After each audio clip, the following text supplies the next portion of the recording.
Attorney generals in 20 states are calling on the federal government to fully eliminate the ban on blood donations from gay and bisexual men.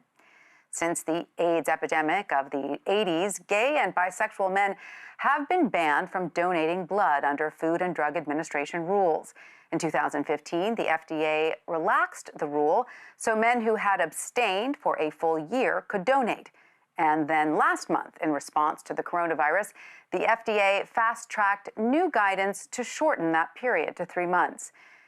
In the letter, state attorneys general called the policy discriminatory and argued blood donor screenings should be based on risky behavior, as it is in other countries. The AGs cite a UCLA study that estimates lifting the ban would produce 300,000 extra pints of blood annually, which could save millions of lives each year. Earlier, I spoke to the CEO of America's Blood Centers, Kate Fry, about how her organization is dealing with the changing guidance. A few weeks ago, you told The Guardian that it could take up to several months to implement the changes, the new 3-month waiting period. Why will it take so long? Sure. So actually, this is a fairly aggressive timeline. So normally when the Food and Drug Administration makes a change to donor eligibility, it can take up to a year for blood centers to operationalize those changes. Everything that happens in a blood center has to happen in a very regulated and controlled manner. And so there's a multitude of changes that happen. And so like right now, blood centers are working to implement this in a matter of months because they do recognize that there's individuals who haven't been able to donate before and want to save lives, and how important it is to be able to help them do this. So they're working on an expedited timeline then to get this in place. I was curious because on the New York Blood Center website, it still has the old regulations listed. So I was wondering how long it would take to update things like websites and, employee protocol. Sure. So it's a wide range of things that have to be updated, all the way from entire computer systems that need changes to donor questionnaires, employee trainings, standard operating procedures. There is one document called a Uniform Donor History Questionnaire that many blood centers utilize to screen donors for eligibility.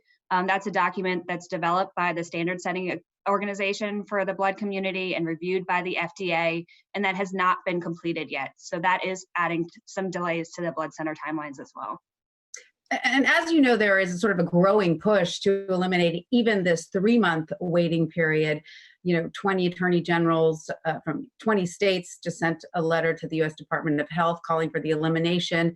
They cited a study from UCLA that showed about, I believe enough blood to save millions of lives could potentially be produced if this waiting period were eliminated. What is your stance on that?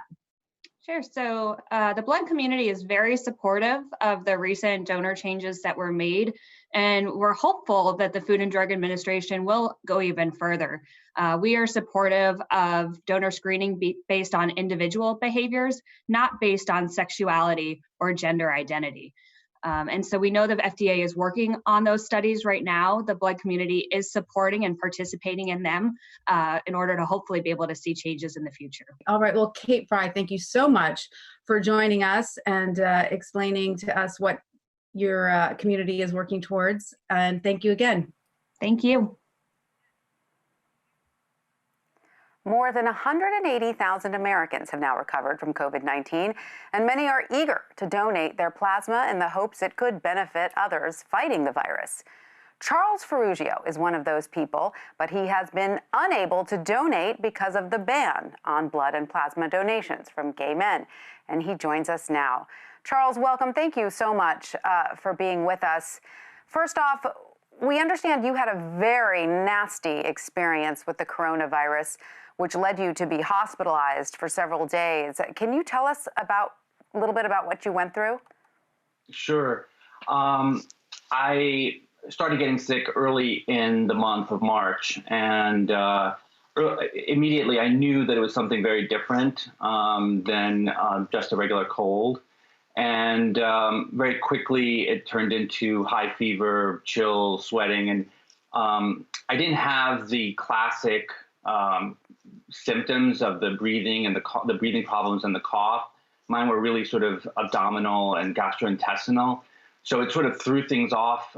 So the first 3 or 4 days of in and out of the emergency room, 3 different visits, I kept getting sent home because I didn't have the classic symptoms. And then finally, on the 4th day, from a scan of my abdomen, it accidentally caught a view of my lower portion of my lungs, which showed I had pneumonia, which then suddenly they said that I had to get tested for COVID. So it was pretty scary. And you say there were a couple of nights there where you thought, you said there were a couple of nights there where you thought you might not make it?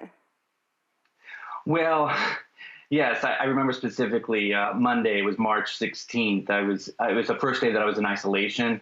And, a staff member would come into the room, every 4 hours to check my vitals in full protective gear. And it was a rough day, just with the fevers and the intense pain, the severe headaches and abdominal pain. And I just kept thinking, gosh, is this it? Is this the last room I'm going to see? And how are they going to tell my husband that I passed at this point? And so, yeah, it was pretty scary. Well, we are so glad that you recovered and that you're doing well now. You described feeling so grateful to the healthcare community that helped you through this. And, you said you were eager to help others after you recovered. So you heard about a study, and going in to get yourself tested, you learned that because you had recovered from such a severe case, you had an extremely high antibody count, correct? Yes.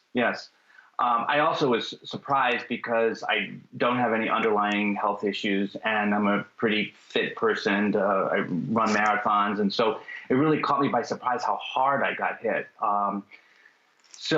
And in the hospital, when a nurse or a patient care attendant would come in every 4 hours, I thought, it crossed my mind. I thought, would I have the courage to do what these people are doing, especially at that early stage? There were so many questions and so much fear.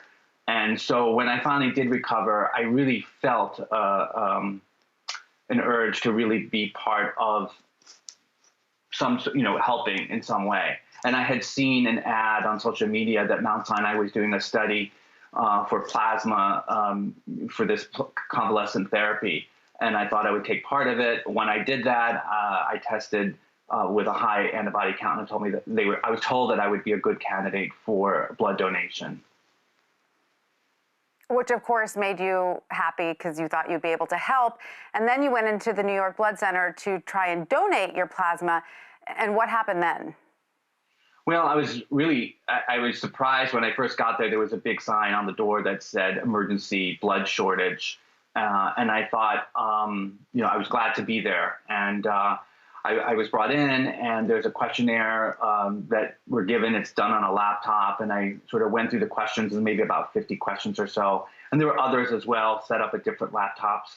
And I hit the one question, and basically asking if in the past 12 months, if I have had any sexual contact with another man. And I anticipated that was going to disqualify me, but and I thought, should I lie? And I just felt like that was sort of going back into the closet after so many years and hiding. And I just did not want to do that. And I thought it was more important to sort of make sure that this issue gets known.